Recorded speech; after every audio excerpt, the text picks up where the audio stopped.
बिस्मिल्लाहिर्रहमानिर्रहीम। अस्सलाम वालेकुम। उम्मीद आप सब लोग खैरियत से होंगे। अल्लाह पाक आप सबको अपने हिफ्ज़ व ईमान में रखे, आमीन। जी आज मैं जो रेसिपी आपसे शेयर कर रही हूँ वह है आलू की कढ़ाई, और ये बहुत मज़ेदार बनती है।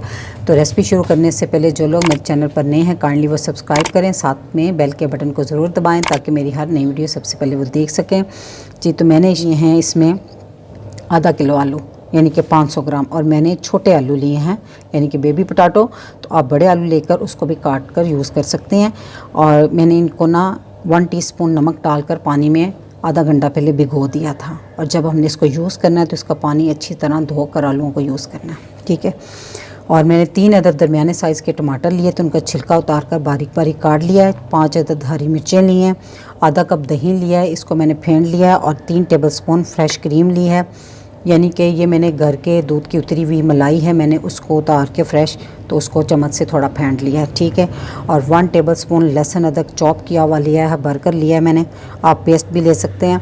और मसालों में है 1/2 टीस्पून हल्दी, 1 टीस्पून गरम मसाला, और 1.5 टीस्पून काली मिर्च कुटी हुई फ्रेश मैंने लिया, और बहुत पाउडर की सूरत में मैंने नहीं इसको पीसा। और 1 टीस्पून भरकर ज़ीरा लिया है, और नमक आपने हस्बे ज़रूरत लेना है क्योंकि हमने नमक वाले पानी में आलू डिप किए हुए हैं। तो ये मैंने 1 टीस्पून पूरा नहीं लिया, थोड़ा सा कम है। और 1 टीस्पून लेमन जूस, और ये थोड़ा सा धनिया और थोड़ा सा अदरक जूलियन कट में कटा हुआ लिया है, ठीक है, गार्निश के लिए। और आधा कप ऑयल लिया जो कि मैंने कढ़ाई पे चूल्हे पे रख दिया गर्म होने के लिए। तेल कढ़ाई में गर्म हो गया है, तो अब हम इसमें आलू डाल देंगे। बड़ी एहतियात से डाल लें ताकि छींटे ना पड़े।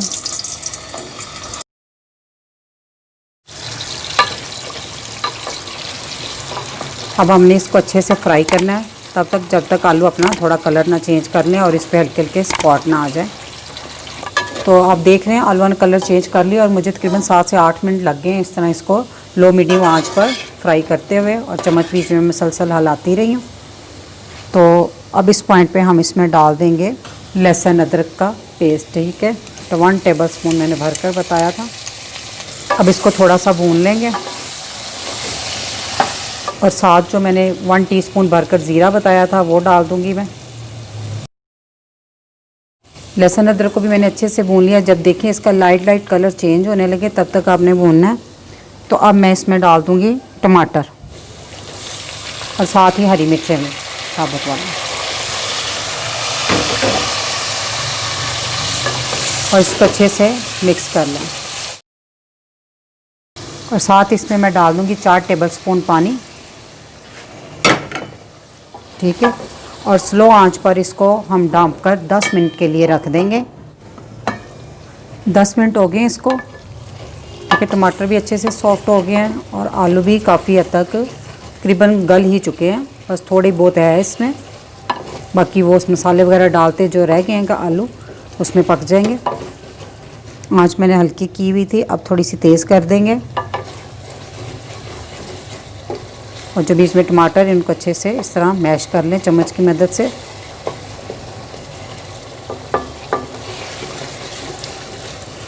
अच्छा जी, अब इस पॉइंट पे हम डाल देंगे सारे मसाले,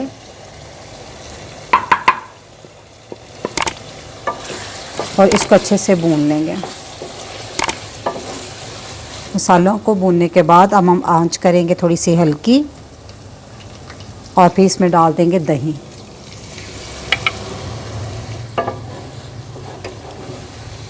और इसको भून लेंगे। चम्मच आपने एहतियात से चलाना ताकि आलू टूटे ना। थोड़ा सा पकाने के बाद आंच थोड़ी सी तेज़ करके दही का पानी खुश्क करेंगे। आपने फुल खुश्क नहीं करना, थोड़ा सा इसमें रखना है। अब आप देख रहे हैं कि मैंने इसको तेज़ आंच पे अच्छे से बस इनके दही का पानी थोड़ा खुश्क किया, और ऑयल जो बिल्कुल सेपरेट होकर ऊपर आ गया, और दही नीचे मसाले की सूरत में है, देख सकते हैं आप, ऐसे मसाला हो, ठीक है। तो अब आंच आपने बिल्कुल स्लो कर देनी है। अब हम इसमें डाल देंगे क्रीम, और इसको अच्छे से इस तरह भून लेंगे।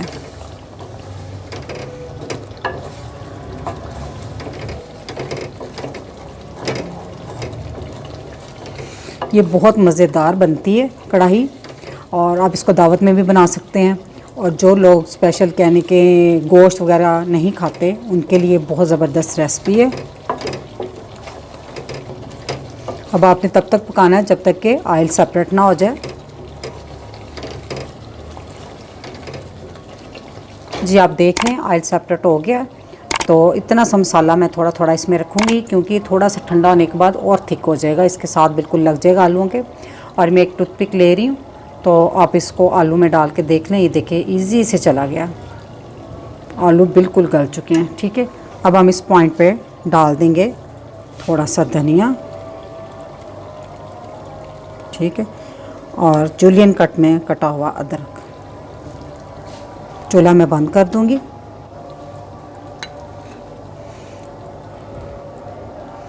और 1 टीस्पून जो लेमन जूस बताया था वो। अब हम इसको थोड़ी देर 1-2 मिनट ढाँक के रख देंगे ताकि इन सब चीज़ों का फ्लेवर इसमें आ जाए अच्छे से। जी तो 2-3 मिनट के मसलन इसको ढाँपने के बाद देखें इसकी लुक कैसी है। तो मेरी ये रेसिपी अगर आपको अच्छी लगी तो मेरे चैनल को सब्सक्राइब कीजिएगा और मेरी वीडियो को फैमिली मेम्बर फ्रेंड के साथ ज़रूर शेयर कीजिएगा। अल्लाह पाक आप सबको खुश रखे और मुझे अपनी दुआ में याद रखिएगा। अल्लाह हाफिज़।